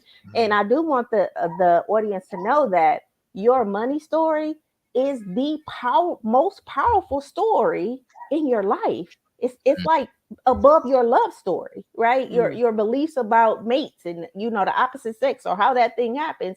Your money story is the number one story that goes through your mind every day, because it is the longest relationship that you had in your life, right? So do you all want to know where I'll say Christian, where the Christian church has effed up our money story? Yes. Right? Totally. So it's the one scripture. It is more difficult for a rich man to get into heaven than a camel to pass through the eye of a needle. Yes. Okay. So church people are like, oh my God, you're bad if you're rich. If you're rich. Ruined. And the eye of a needle is a doorway. Mm-hmm. It's not even a needle like we know needle and thread. It's a door. A real. I don't even want to get into the breakdown of it. Yeah, but that is where we get most of our programming, our money stories from. Yeah. And a lot of people's story might be they're a spender, they're a saver. My daddy used to say, "Boy, money don't grow on trees." That's another story. So that's another story, right? It's like money's hard to come by. You got to break your neck to get it. You know, I can't just be shelling out money for you to. And ain't nobody giving you nothing for free. Or I mean, it's so many nuances, right? That we are emotionally entangled in. And so we can make a lot of money. That don't mean we're saving a lot of money, because your relationship with money is one that you have to heal. Just like your relationship with your mom and daddy, or forgive yourself and have some compassion around. Right. So we can have all the skills and resources that, that you have. But if you have a poor relationship just with your mythology of money and what it is, then you're not going to be able to practice those skills because it's going to go out of your belief and what you think about money. So that's what I like to do. Any of you guys teach about money stories, because it is money is really our longest relationship. Yeah, it really is. We've had. It touches every aspect of us. Every aspect of your life. I definitely agree with that. And the number one reason people divorce, if a man, right, if he's rich, he's wondering, like, are you with me because of my money? Are you with me because I don't have any money? Just think about how many ideologies we have about our money and what we do with it. We allure people in and make you think you got it, and then when they with you, then we'll question, well, are you with me because I got money? And that thing goes deep. This money story. I never heard that before, but that's interesting though. That's definitely interesting. Money story. Yeah, what do you call that, Derick's? Derick, like, what is your interpretation? Because I know that has to be a part of what you do, is breaking down, where are these bad habits sourcing from? Like, what do you call it? I'll let Derick go since I've been ruling the stage. Like, I think it starts from childhood, right? I think it starts from childhood. The first adults you see is your parents, right? Mm-hmm. So you get all these, stories and you adopt their stories, and you hear these superstitions, like you said, the Bible verse and all these type of things. And, you got to be careful of what philosophy, you follow. I have a coach, his name is Myron Golden. And he said, he's a good one. He flips all that Bible stuff. I love that. Yeah, he teach business principles from the Bible. Right. And these are the same scriptures that we all read, but we all read them differently or interpret them differently. And he was just, I guess, a fortunate one to actually see the business principle in these scriptures. Especially like with King Solomon, right? And so I really believe people misinterpret the Bible, and think that it's okay to be poor and it's not good to be rich, or they create this narrative that rich people are evil and things like that. And I just think it's false. And I ain't gonna lie, I used to think like that, like, because you grow up in a house that Christianity and things like that, this is what's been pumping, right? The church is not helping you. Meanwhile, the pastor wants a plane, or he's pissed off that he didn't get it. Meanwhile, pastor driving a Benz. He's driving a Benz. He's driving a Bentley. He got a Maybach. And clean suits. Listen, it's real serious, right? Yeah. So I think a lot of our upbringing, that's where our money stories came from. Absolutely. So, we gotta like deprogram that old mindset and upload a new mindset, right? When it comes to money, because they say finance is psychology, right? Absolutely. I do the same thing, but I do specifically if we're doing if they're hiring me for a coach, what I do is, what's your story? Like, what's your story? People have abandonment stories. They have, low self-worth stories. They have lack of love, or, all these different things. So we talk about their story. Are you a winner? Are you a loser? Have you been successful in your life? Or are you always been struggling? So I start with their universal story. And then we go to their, okay, well, what's your money story? Where did it come from? I mean, I believe in God and all the beautiful things, but I don't believe that what happened 2,000 years ago, God, they ain't had all that stuff today. So we need to escalate and elevate the application. I'm not saying it's not valid. A lot of the world's monetary systems and systems, like Derick, you do credit. Well, it's biblical to forgive people's debts after 7 years. That's biblical. It's not something the world came up with. Like, well, we'll take this off your credit report after 7 years. No, that's all biblical. Yeah. So I'm not saying I don't believe in that. I'm not saying at all. I'm just saying that most of that was done when they didn't have no Maybachs. They had donkey knees. Right. Exactly, So, right. Double wide camel. Yeah. So They we had talked about, and we cows. talked about what do you really want? What do you see for yourself? What gifts did God give you? What life do you think you deserve to live? And once they come up with that story, it's like, how do we make that come to fruition? And so it takes care of all the old story, the old money story, as long as we stay focused on the new story. The new stories, yeah. And their fears around money. Yeah. I think This that is my book. I talk yeah. about your story and writing your new story in the book. So we talk about all this. I got to get a copy of that book for sure. Yeah, absolutely. Well, I was just asking because I do know that we have a relationship with money, and some people just are scared of money. I'm scared I'm gonna get bust upside my head. Somebody gonna jump, kind of crack. I mean, if you grew up in a neighborhood like mine, and the people that I work with, a lot of them have grown up like that, right, in these very impoverished places, and we wonder why you can't keep your money.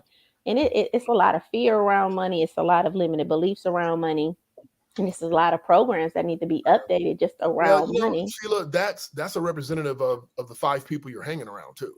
Yes. Oh yeah, definitely, So, definitely. you change the circle, you change your life. Definitely, Right? definitely. Because I can tell you, there's a lot of people that ain't scared of money. They scared of not having money. You want to Look, and those are the circles you want to be in. Right. Those are circles Those you are wanna the be in. circles you want to be in. But guess what? You're not even gonna have access to those circles, right? No, If but Sheila, I if you disagree. have I disagree. if you because have a limitation or a judgment around money, it's going to limit your ability to even have access to people who can give you that, right? And if you know that, then you need to work on that story so that on yourself and upgrade yourself so those doors can start to come open so that you can now have access and be in a room with people. One of the things that this is a real story of mine. I was a therapist and I used to work in my director, she was the owner, and I would always go in and talk to her, right? Like, I mean, sit on her chair, lay on her chair, like, and all of the other therapists, right, would be like, how do you just walk into her office? You know, she's like the director, like she's worth like this many millions of dollars, like. And I'm like, but she's a person to me. I'm not intimidated by her money, right? Okay. Like, but they were very intimidated, right? Because of what she represented to them. And they didn't even, and she was a regular old woman who loved, Sheila coming in, sitting on her couch, like, what you doing? How you, right. And when I used to see her write the front of the checks, because I would go there and she would, she had to sign off all the checks. And I'm like, I'm gonna do that one day. I'm gonna sign in front of the checks, right? Yeah. But there was never an intimidation factor with me for money. But I saw my peers who were educated, like therapists, that wouldn't cross that threshold, right? Unless it was for a meeting or whatever, because of their ideas of what she represented, because of her caliber or because of what she provided. And that's all I'm saying. No, my position is that I hear you. I agree with what you're saying, but I've also seen, here in the Midwest, we have a lot of blue collar workers. We're literally less than an hour away from Detroit, where the big 3 are. And I used to get a lot of clients, or at least a lot of calls from people, and they say, hey man, I need to know what's going on, and I need to figure out how to do it with my money, because at work, these 5 cats are always talking about their stocks. They're talking about, what they're doing with this. They got a cabin. Now, these are blue collar workers, and I'm struggling. And we got the same job. So I'm not talking, Sheila, about this disparity between seniority and lower ranking, peer to peer. But the one thing that I will tell you is that, and I believe this, the Bible says the poor will always be with us. You can't save everybody. You are, Sheila, you are the 10% I was talking about earlier. It just, thank God it was you. Everybody's not inclined. They're not sick and tired enough. They haven't had that catastrophic issue in their life yet to push them to do something greater. How many nonprofits do we have because somebody's kid got killed from a drunk driver or shot or this or Yes. that. They go to Congress and they get a bill because they are distraught. This great thing for the universe came out of this single pain point. And that's kind of what we're talking about. You're not going to be able to, everybody's not going to get on the bandwagon. Every sister and brother don't want to really be real. They want to act real. I'm with you on that now. Look, yes, when you're right, you're right. I love that. Yeah, You cannot save everybody. It's definitely a process. Like I think we all got friends, old friends, and things like that. That once you start to elevate your mindset, you feel like you're going places. You can't bring everybody along. They can't go in all these rooms with you, right? You'll be like, man, no, I can't bring this person in this room with me. They might say something crazy, right? On purpose. On purpose. On purpose, like, and not even think that is anything wrong, right? But you gotta already like know that in your mind. You're like, nah, I can't bring these people with me, right? So everybody it's okay. with you. Yeah, and it's okay. But we talk about legacy building too, right? And let me say breaking generational curses, quote unquote, and then legacy building. And again, that is emotional management. Again, I'm coming on here as the therapist and the mindset person. And these things that we're talking about, money is emotional. Absolutely. It's just as much emotional as it is skillful. These are not easy things. And sometimes, like Derick said, and I can ask you this question, Derick, because I heard you say that you started your book 10 years ago, right? And then, you made a decision 10 years later to finish that book. And if I was to be meeting with you, like, okay, so why did it take you 10 years to pick that book back up? And and you could say, we can give a lot of reasons, and not to put you on front, but we could say, I got married, I had kids and all of that. But then I could say, but how did you feel? Did it have anything to do with your emotions? The reason it took you 10 years to write that book. You know what I mean? Yeah. And I would say that when it became important to me, important to you, is when I did it. Yeah. And when you buckled down and did what you need to do emotionally, even when you didn't want to, you did it. Right. And so much of our life is that, right? It's I need to do what I need to do, and I need to push this fear and this emotion to the side. I think you said it best, Derick. You get sick and tired of being sick and tired. Yes, but at some point, you're gonna have to face your emotions, especially if we're breaking generational curses and building legacies, and you're the space that's holding that. Right. You the bridge. That ain't an easy thing. I agree. With you. Yeah, this is important, man. That's why we're having this conversation, right? It's really rare that we see us sit down having a conversation about stuff like this. Yeah, it's you true. know what I'm saying? It's rare, man. So I salute you guys. Public space. Yeah. Right. This is and being transparent, about what's what. So and it's the reason I was thinking about this too while you guys was talking. It's the reason why you go to the casino and they make you cash your money in and give you chips. Because if you had to go and put that money on the table, it would pull at your heartstrings. Like, man, I put money down here, but those chips make you just flip them. It's a game. You know what I'm saying? You didn't think about it. This is actually money. Right. Yep, it's a game. Yeah, and I don't want to leave without saying you can always start today. This is not something that I wanted to make sure that was said, because it's like we've said it in so many ways, but it doesn't matter what you did yesterday, 5 years, 10 years. Like Derick said, I'm sure people have come back 1 bankruptcy, 2 bankruptcy, lost your house.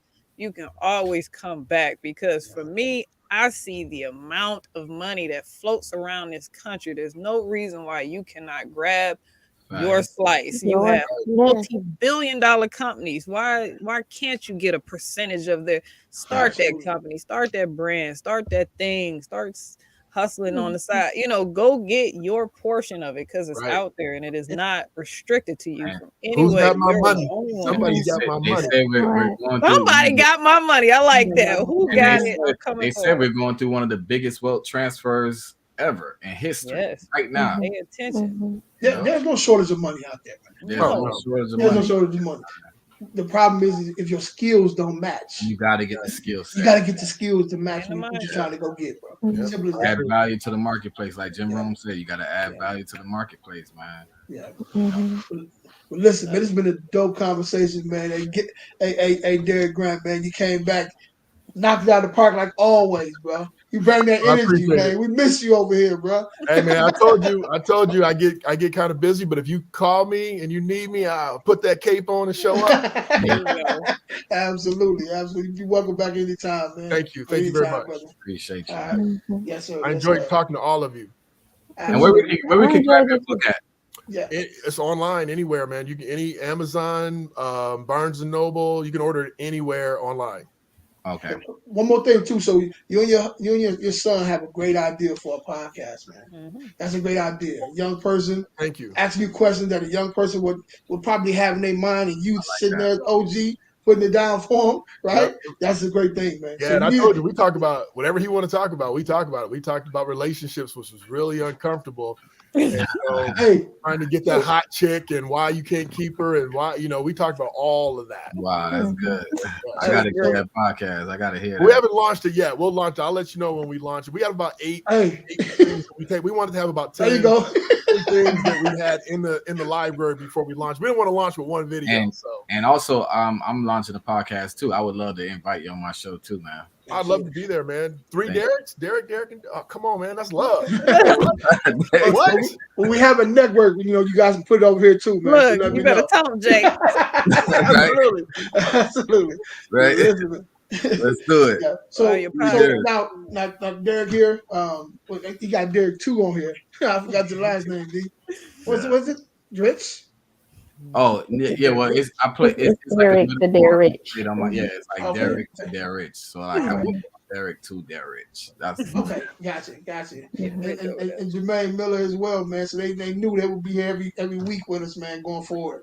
So I can tell they got them skills, man. They ready to put it down. So this week was kind of like a little layup for y'all, man. So we're gonna come harder next week. So Excellent. yeah. appreciate it, man. See now, hold on. I gotta say this too. I gotta make sure I say this. And we can The follow you right men- there, right? Yeah.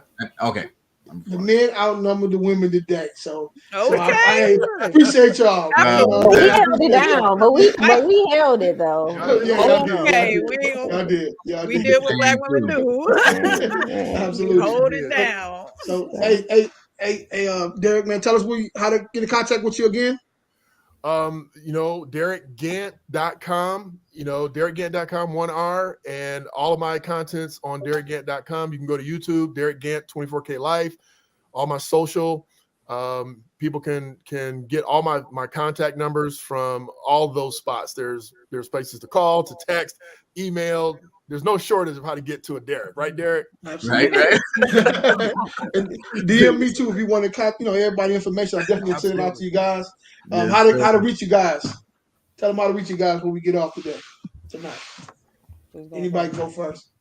All right, I'm Danielle MacArthur, DCDR Solutions, Small Business Entrepreneurship Coaching. Take it away, other Derek. All right, I'm Derick to Derrick. You can follow me at DERRICK, DER with number 2, then DERRICH on all social media platforms. We have you on Facebook, TikTok, YouTube, and Instagram. What's your podcast? The podcast will be launching soon. We haven't launched yet. Okay. Yeah, so we'll be launching like in December. So Okay. Cool. Yeah. All right, And I'm Sheila. You can reach me at I Am Shaping Solutions on all social media handles. Our podcast is Elevating Life, which airs live on Mondays, and that's elevating your love, interactions, focus, and energy. And like Derek, I also have a podcast coming out called What Would My Daddy Say? And that is my personal journey dating and getting advice from my dad. And so that is launching, just being a professional woman in the dating world, and we lose all our thoughts. Like, I'm not a professional. I am more of a daddy's little girl. And so that's launching on Thursday, this next Thursday. And that's going to be on at Sheila Little on my page. So Nice. I like to see y'all there, ask questions and stuff, because I want to know what my daddy gonna say, because he got so much to say. And I said, we're gonna do a show because you got so much to say. about what your daughter is doing out here in these streets. Oh, So, Lord. yeah, Wow, I love it. yeah. What about you, Jay? Jermaine Miller here at Jermaine Miller on all social media platforms. From there, you can see anything regarding real estate, book publishing, speaking, coaching, and all the other different platforms and services that I provide for everyone. So I appreciate you guys having me this evening. I should have had Jermaine publish my book. Yeah, Right. So I I was trying do to get have a that out. There you question go. about for Jermaine. I So know we about to close out, but Jermaine, you said you work with coaches and you help them. So are you working together with a coach to develop the framework for the book and like the writing process? So when you said that, Yes, I ghostwrite books. There's a lot of books that are out right now that are #1 bestsellers that I've written ghostwriting wise. I specifically work with entrepreneurs because, again, like I said, I realized that there was a need for what it was that they were doing. They are experts in their field, and a book is something that can stamp their legacy. And so what I realized is that that void wasn't being fulfilled because as entrepreneurs, we just really, like Derick talked about, it just didn't really have time to write the book until it was really a pressing need. So we wanted to be a Uber of book publishing, and that's like a one-stop shop to come in, get coaching, training, how to create a 6-figure platform with your books, how to stand out in your market by being a author expert. And I provide all of those services with the book publishing company. So Derick, I got for the next one, brother. Y'all see all the Absolutely. books, don't y'all? 100%. And look, man. You see all the books back there? Oh, yeah. Absolutely. he being humble right now. You see. Yeah. He really is. Look, I was hoping the Instagram No, I wanted to page ask was because real I do good. feel like that's a viable source for an entrepreneur, like writing a Absolutely. book and putting your framework and and selling that. So I wanted to know what aspect did you do in that in working with the coach? Yeah, everything. I mean, if you from someone saying that I have a concept or I have an idea or I've been writing a book for 2 years or 10 years to someone who has absolutely no idea what they want to write, we help them get started. I've had people come to me with no idea, and we've put the whole idea together all the way to the end to being a #1 bestseller. So we consult. We know every direction that an author needs to take. We know the ups and downs. We know the emotions. I'm a 4-time best-selling author myself, so I know exactly what the process is all about. Should have led with Work that. it on myself. Yeah. Give us a couple of your books, Jay. Huh? You got a couple of your books you can show us real quick? Yeah. They all at the top of the shelf back there. He got Live some with books. that. I'm a 4-time He got best-selling some books author. I see I got up there too. Yeah, I got my most recent book here is oh, I like that one. Power. Magic Power. Conversations. It was forwarded by the legendary man himself, Don Green of the Napoleon Hill Foundation. He's a mentor of mine, good friend of mine, and mentor. Then I have my first book, which is called Wake Up and Win. I can't see that one good. Yeah, Wake Up and Win.